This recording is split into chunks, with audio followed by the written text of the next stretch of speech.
Fala pessoal, e aí, tudo bem com vocês? Olha só, vamos trabalhar agora uma parte da geografia física que é muito importante, uma parte da geografia física que aparece bem nas provas, que está relacionado com hidrografia. Então, basicamente, pessoal, a gente vai começar esse assunto caracterizando os principais tópicos relacionados a esse tema e principalmente fazendo uma diferenciação do ponto de vista das características dessas águas que se distribuem no planeta, tanto do ponto de vista da presença da água nos oceanos, da presença das águas nos rios, das águas subterrâneas, das águas que estão presentes na atmosfera. Porque basicamente está falando de quem? De hidrosfera. E quando a gente fala de hidrosfera, a gente está falando justamente da camada líquida existente no planeta, e essa camada líquida existente no planeta, ela corresponde às águas que estão presentes principalmente nos oceanos, nos rios, lagos, nas calotas de gelo, porque a gente sabe, por exemplo, que a maior parte da água doce do planeta, ela está justamente congelada nas calotas polares, né? Então isso e tudo envolve o assunto relacionado com a hidrosfera. Outra característica, as águas subterrâneas, que tem uma importância muito grande, principalmente na busca de alternativas em relação a regiões do planeta onde você vive a questão da escassez de água. Então é um tópico que a gente vai ter uma profundidade nele, a gente vai entender como que funciona essa dinâmica das águas subterrâneas. E logicamente, pessoal, pensar na característica do vapor d'água, ou seja, na quantidade de água que está presente na atmosfera e que de certa forma entra num processo de interação com a nossa superfície. Então, quando a gente fala de hidrosfera, é muito importante a gente levar em consideração o ciclo hidrológico. Porque quando a gente fala do ciclo hidrológico, você está falando justamente de qual característica? Você está pensando numa condição em que, poxa, vocês estudam isso em ciências, bem pequenininhos, né? Onde você vai perceber que tem todo um processo de que a água sofre com um aquecimento, então ela vai evaporar. Nesse momento que ela evapora, ela resfria, condensa e precipita. Então todo esse ciclo, né, de formatação entre essa interação superfície e atmosfera está relacionada justamente com o que nós chamamos de ciclo hidrológico. Tudo bem para vocês? Bom, só que aí é o seguinte, para que a gente possa falar sobre ciclo hidrológico, é interessante que a gente entenda que a maior parte da água presente no planeta, então a gente vai pensar basicamente que o nosso planeta, 2/3 é formado por água. E desses 2/3 de formação de água, nós temos 97% praticamente da água do planeta na forma de água salgada, ou seja, as águas presentes nos oceanos e mares. Então, a gente vai fazer uma diferenciação. A gente inicia o estudo falando sobre as águas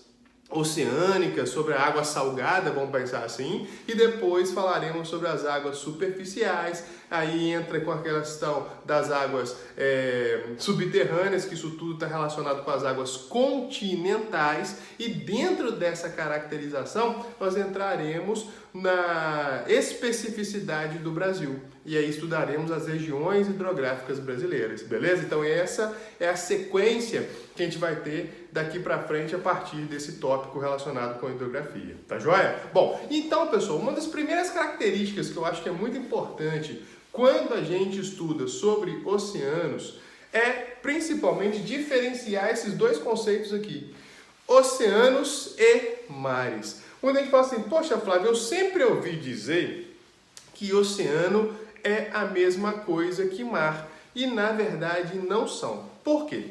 Quando você fala sobre oceanos, você está pensando numa grande extensão. Você está pensando numa grande quantidade de água. E quando você fala sobre mares, é a região mais próxima à costa. Então, por exemplo, para poder ficar fácil a diferenciação, você imagina que você está no ambiente de praia, você está no litoral, e no momento que você entra dentro da água, você entra onde? No mar. Por quê? Porque é a região que está próximo à costa. Beleza? Ou seja, então o mar, qual a característica dele? Ele vai ter menor profundidade, ele vai ter uma maior variação em relação à sua densidade, em relação à sua salinidade e até mesmo as características de temperatura. Já quando você fala sobre o oceano, você já está num afastamento maior da costa, ou seja, está numa região mais profunda, e nessa maior profundidade você vai perceber principalmente que o oceano tem uma característica muito interessante.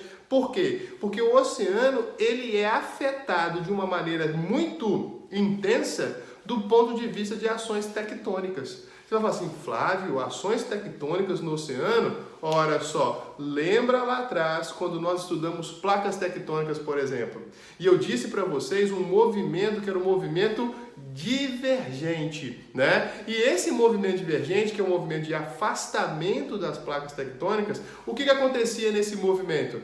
Nós tínhamos justamente a condição de que onde ocorre essa separação das placas é justamente no interior do Oceano Atlântico. O principal exemplo que eu falei para vocês, que nós temos a formação das cordilheiras mesoatlânticas. E aí, nesse contexto, você percebe o quanto que a ação tectônica interfere nos oceanos. Poxa, Flávio, é verdade, você tinha comentado sobre isso mesmo. E comentei também que quando você tem um movimento convergente, as placas se encontram, nós temos a formação das fossas oceânicas. Você pensa, por exemplo, no oceano igual ao Oceano Pacífico, né? Onde você vai ter uma grande presença de vulcões, de ilhas vulcânicas nesse oceano, justamente por quê? Porque você tem um movimento convergente, principalmente, e organiza o que nós chamamos de Círculo de Fogo do Pacífico. E isso é muito interessante, pessoal. Por quê? Porque olha como que os assuntos que nós estudamos,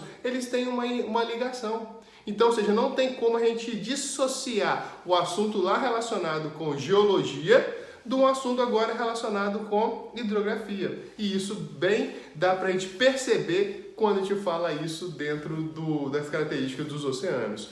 Pegou a visão aí? Sucesso? Perfeito, pessoal. E aí, dentro dessa característica, a gente imagina que os oceanos, eles vão apresentar alguns movimentos que são muito importantes da gente fazer uma interpretação. Bom, quando a gente fala desses movimentos que os oceanos possuem, o primeiro que a gente vai comentar, pessoal, é relacionado com as marés, tá? E quando fala de maré, a gente sempre ouve falar, maré alta, maré baixa. Quem tem frequência em poder ir à praia, o que acontece? Geralmente percebe, né? Você está, às vezes, sentado na areia e aí você fica, a água do mar chega até um certo ponto. Aí, dependendo do tempo que você fica, você vai percebendo que essa água vai atingindo uma amplitude maior, né, em relação à areia. Por quê? Porque houve o aumento da maré. Perfeito? Ou então, às vezes, você chega na praia no outro dia e percebe a marca que a água tinha atingido na noite anterior. E isso mostra justamente que existe uma variação. E muita gente pergunta, poxa, Flávio, e por que acontece essa variação das marés? Quais são os fatores que contribuem para que haja essa diferenciação em que nós tenhamos a possibilidade do aumento da maré ou da sua diminuição, beleza? E aí, dentro disso, pessoal, entra também, para poder fazer uma análise, é o contexto da atração gravitacional. Meu Deus, isso é química, ou melhor, isso é física. Eu sei tanto, né? Isso é física, beleza? E dentro dessa ideia de atração gravitacional, então olha o conceito que eu coloquei. Atração gravitacional exercida pela Lua e o Sol sobre a Terra. E é interessante porque se você comparar Lua e Sol, a Lua, devido à sua proximidade maior com o nosso planeta, ela tem uma força de atração superior ao próprio Sol, que tem uma massa muito maior. E olha que interessante. E dentro disso, para que vocês possam ter uma noção de como que acontece essa atração, e basicamente vai perceber que nós temos os momentos onde a Terra, Lua e Sol, eles vão estar alinhados e aí as marés vão ser maiores, ou então quando vão estar no processo de quadratura e as marés vão ser menores. Só que isso, pessoal, fica muito interessante quando nós fazemos uma análise do ponto de vista visual. Perfeito? E para contribuir com essa característica, para vocês terem a condição de ter uma visualização do que eu estou falando, eu vou inserir aqui para vocês, tá? Um videozinho rapidinho, dentro da minha aula mesmo aqui agora, é só acompanhar, que vai estar falando justamente sobre essa dinâmica entre Terra, Sol e Lua, beleza? E aí esse vídeo que eu vou mostrar para vocês, que eu vou inserir aqui agora na minha aula, ele é do Nexo Jornal, tá? Então já deixo aqui os créditos de quem fez essa animação e eu espero que contribua para poder facilitar para o entendimento de vocês em relação a essa parte sobre marés, beleza? Então se liga aí e veja o videozinho. O fenômeno das marés é causado pelo movimento da Lua e da Terra em torno de um centro de massa comum. A água dos oceanos é mantida na superfície do planeta por meio da força da gravidade. A força gravitacional da Lua, que é cerca de 15% da terrestre, afeta a superfície da Terra, atraindo seus objetos para seu centro gravitacional. Os oceanos são um corpo fluido, que acaba deformado pela gravidade lunar. Mas cada ponto da Terra é afetado pela gravidade com diferentes forças. Os pontos mais próximos da Lua são deslocados em sua direção, formando bulbos nos oceanos. E o movimento da Terra ao redor do centro de massa do sistema Terra e Lua gera uma força centrípeta ao redor deste ponto, resultando nos bulbos do lado oposto. Os bulbos são resultado do acúmulo de água que é atraído em direção ao centro de gravidade lunar.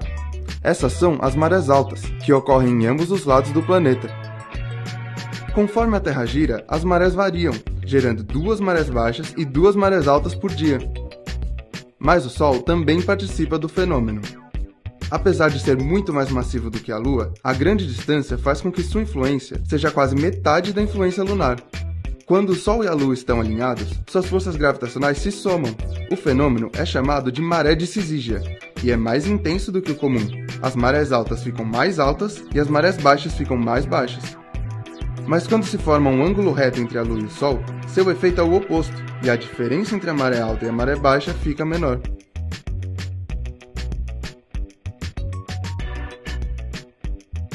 Tamo de olho.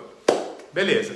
Bom, pessoal, videozinho, assistiram, tranquilo, deu para poder pegar a manha, né, do ponto de vista do que é a relação com as marés? Espero que sim, e logicamente qualquer dúvida pode me perguntar e também podem conversar com o professor de física, tá? Que vai ter também total condição de explicar isso para vocês, até do ponto de vista conceitual muito mais profundo em relação à questão da atração gravitacional, beleza? Mais sucesso. Bem, e outros movimentos que o mar executa, e a gente vai falar justamente sobre as ondas, perfeito?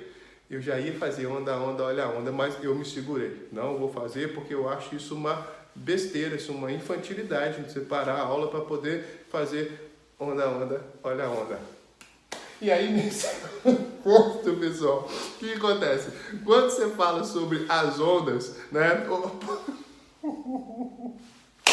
Por que acontece o fenômeno das ondas?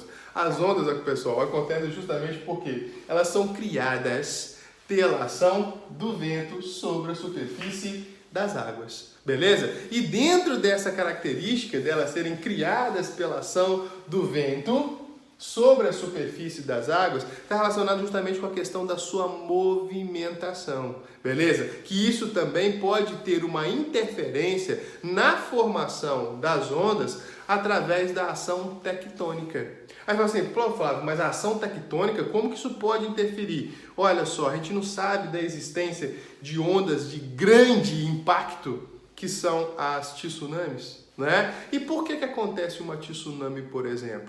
Geralmente porque, olha só o que eu tinha falado para vocês agora mesmo. Eu falei que os oceanos têm quais características? Os oceanos, eles são afetados pela questão tectônica, perfeito? Então você imagina que quando você tem um encontro de placas tectônicas em relação a uma região no oceano que está mais próximo à costa, o que acontece? Essa energia liberada para a formação desse terremoto, que nós vamos chamar na verdade de maremoto, essa energia liberada ela tem força capaz suficientemente para movimentar a quantidade de água que está sobre ela. E aí, dentro dessa concepção, você vai perceber então que quando o tsunami ocorre, a região onde é o epicentro, tá? desse movimento, quando ele acontece, a camada de água ela é menor. Sendo menor, por estar mais próximo à costa, tem a condição de formar uma onda gigante. Beleza? E aí, do ponto de vista da ação do vento, aí você vai ter justamente características relacionadas com as ondas do ponto de vista normal, onde você vai no mar e vê lá as ondas fazendo o seu movimento de vai e vem, né? E principalmente contribuindo para um processo erosivo, contribuindo por uma erosão marinha. Então tem um aspecto muito importante e muito interessante quando a gente fala sobre as ondas. Sucesso? Beleza. Aí, por fim, nós temos as correntes marítimas. E olha o que eu consegui fazer. Eu fiquei me movimentando aqui e eu consegui apagar o meu quadro. Segura. Voltei, peguei o meu pincelzinho e vamos lá. Quando eu falo sobre as correntes marítimas, eu estou falando de porções de água. Aí vamos completar aqui. Que se deslocam nos oceanos. Então, essa porção de água que se desloca nos oceanos, nós chamamos justamente de correntes marítimas. E qual é a característica deles, pessoal? Vamos pensar. Quando a gente fala de correntes marítimas, eu já tinha até explicado isso para vocês quando eu falei sobre clima, né? Porque eu disse para vocês que quando falamos de clima, eu falei sobre os chamados fatores climáticos. E o que os fatores climáticos fazem? Interferem nas características do clima. E um dos exemplos que eu disse para vocês foi justamente relacionar com correntes marítimas. Beleza? Então, dentro dessa caracterização de falar dessas correntes marítimas, a gente vai imaginar o quê? Porção de águas que deslocam nos oceanos. E dentro disso, a gente vai perceber que as correntes marítimas, pessoal, elas possuem características específicas de quê? Temperatura, densidade e salinidade. Então, em cima dessa concepção, você vai perceber o seguinte, que as correntes marítimas, o que elas vão fazer?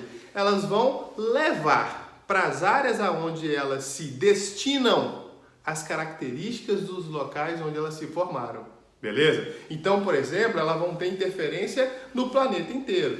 Vou dar exemplos para vocês. Lembra? Poxa, há umas 2 videoaulas aí relacionadas com a geografia física que eu falei para vocês sobre o fenômeno do El Niño, né? E quando esse fenômeno do El Niño ele acontece, o que ele interfere? Ele interfere num contexto em que ele vai diminuir a atuação de uma corrente marítima, que é a corrente de Humboldt ou corrente do Peru. O que essa corrente marítima faz? Na costa peruana, a corrente de Humboldt ela faz um movimento que nós chamamos de ressurgência. O que é essa ressurgência? Ela vem das áreas mais profundas do oceano e chega até a superfície. E quando ela faz essa ressurgência, ela traz consigo uma quantidade de matéria orgânica muito grande que contribui para a concentração de peixes naquela região. E isso favorece a pesca, que é uma das áreas de grande exploração econômica por parte do Peru. Beleza? Aí o que acontece? Mas por que acontece a ressurgência? Porque o vento alísio, ele faz o quê? Ele empurra as águas superficiais para oeste e dentro desse contexto, quando ele empurra essas águas superficiais, indo em direção ao leste do Pacífico, pegando a região lá da Austrália, por exemplo, o que vai acontecer? Dá espaço para essa ressurgência acontecer. Quando o El Niño acontece, ele diminui a intensidade do vento alísio. Se ele diminui a intensidade do vento alísio, ele não vai permitir que haja uma quantidade de água sendo empurrada para a região da Austrália, por exemplo. Então ele vai interferir no fenômeno da ressurgência, ele vai interferir na movimentação da corrente marítima de Humboldt. Ou então, outro exemplo, já tinha falado para vocês, que é a corrente do Golfo, né? Que se forma no México e vai até o norte da Europa. Uma corrente marítima quente e que chega lá no mar do norte da Europa e ela impede que haja o congelamento das águas. Beleza? Então você percebe o quanto que a corrente marítima ela tem uma interferência muito grande. E essa questão de salinidade, pessoal, dos oceanos é muito variável. Por exemplo, o Oceano Pacífico. Na região da linha do Equador, o Oceano Pacífico, o que ele tem? Cara, ele tem menos salinidade. Por quê? Porque ele chove muito, então você tem uma maior diluição do sal presente na água do mar. Beleza? A própria característica lá na região de latitudes mais elevadas, por quê? Porque o derretimento das calotas polares faz com que você tenha mais água doce, principalmente, misturando na água do oceano e faz com que haja uma diluição maior do sal. Então, olha que característica interessante. O oceano, pessoal, pensa comigo, eles são um dos grandes sumidouros de carbono. Meu Deus, por quê? Porque você tem a ação das algas, né? Que elas vão absorver o CO2 e fazer o quê? Jogar oxigênio na atmosfera. Então, olha que característica importante, olha como que é interessante a gente associar e entender, falar sobre oceanos. Tá joia? Então, pessoal, espero que tenham gostado e fiquem ligados porque a gente vai dar continuidade a esse assunto, falando agora sobre as águas continentais. Aí a gente vai falar de rios, vamos falar de lagos, vamos falar de águas subterrâneas e chegaremos na hidrografia brasileira. Grande abraço para vocês, fiquem com Deus, até a próxima.